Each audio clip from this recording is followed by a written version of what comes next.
I spent a lot of time in northern Mexico and South Texas, talking to people who were in the process of migrating. Was like I sat back in my chair and I was like, whoa, the story just changed. And I learned a lot. It was one of the more remarkable afternoons of my career. We had heard that some of these smaller towns got really hit, and they were really contributing to the casualty count. I actually drove, over the mountains through a road that was just absolutely strewn with, power lines down and washed out roads. I decided that let me record these midwives on camera. They started saving lives, and they started saving babies from being killed. This kind of issue of, there not being clarity on which hospitals offer which services to really premature infants. We are now able to save babies born at very early gestations. There was a gentleman in the community who had been teaching Afghan women to drive. And I immediately perked up and thought, tell me about that. Sort of the people who maybe behind the scenes are the topics of suspicion, the topics of misinformation. I wanted to kind of peel back the curtain and talk to those people. We spent more than 3 months working in this report. It's a hero story, I think, more than anything else, because it's not about the people who left these children behind, but it's about the people who stayed. What I wanted to do was not just kind of share my own analysis and opinion. I think if you approach the story in an open mind, it kind of helped you find some common ground almost with these people who have diametrically opposite political and cultural views from yourself. When I was on the ground and crossing the Darien Gap myself, I realized there's no way to truly comprehend what it takes physically and mentally to make a journey like that other than to do it yourself. I was interested in the idea of unhoused people going to a Bible study and wondering what drew them there and whether the experience of being homeless shaped their faith.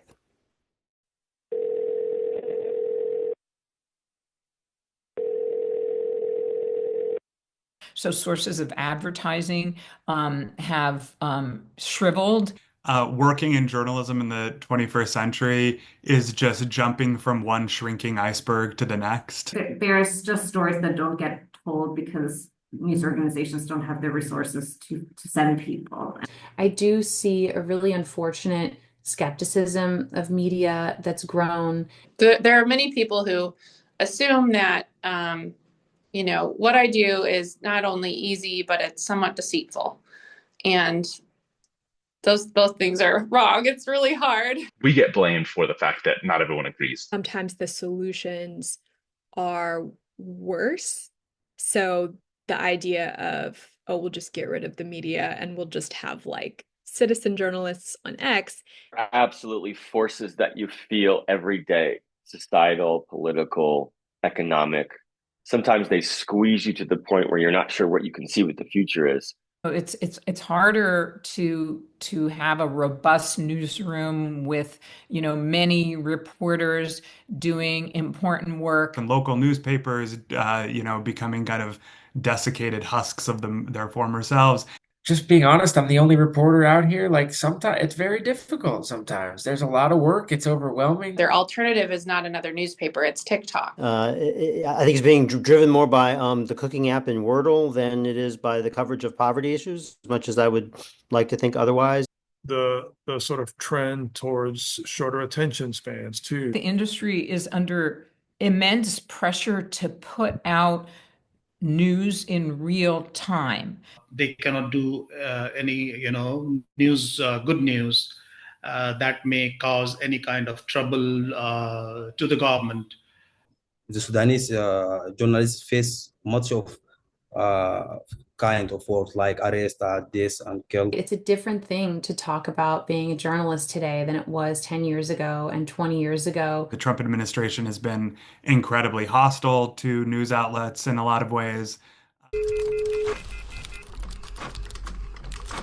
The one thing I lean on that gives me hope every day is people want great writing. That is never going to change. I mean, I do think that on a psychological level, like mass social psychologists, people want to know what's happening. That's a really intense desire that people have. I still feel as long as there's a couple of them out there who are still reading and basically enjoying in-depth and good writing, I think it's worth doing. It's still hard for me to fathom the spirit and the strength and the resilience of like the people in these mountain communities. It's been incredible. This gives a kind of courage and to do something better despite all challenges. I think truth is something that is knowable.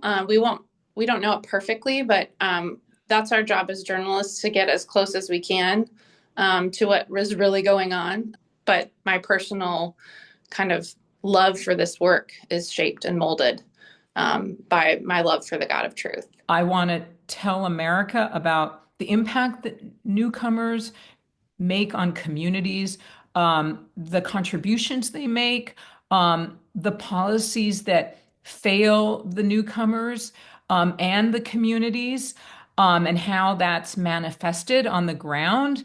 Like, you can look at it from a professional standpoint or a Christian standpoint.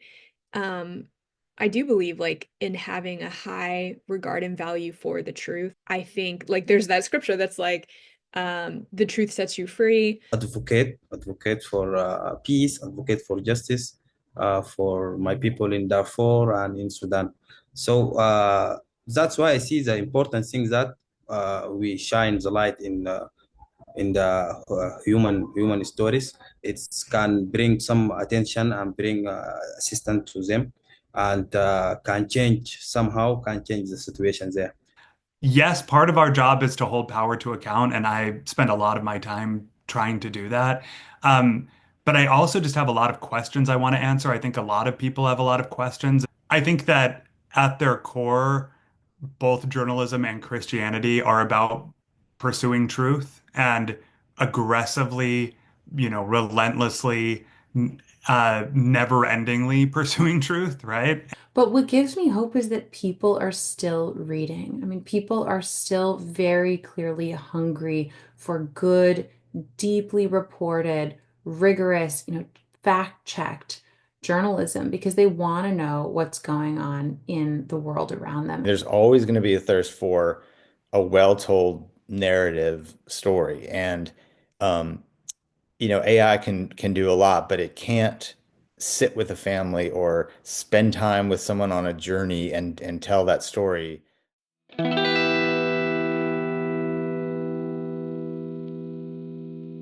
The people I want to spend time with are, migrants and people in prison and detention centers and sex workers and people who are homeless, like people on the margins of society. Like that's where Jesus of Nazareth really spent his time. That's he was really interested in. One, it is so uplifting to know there's a place that values good boots on the ground storytelling. We don't do this for recognition. We don't do this for notoriety.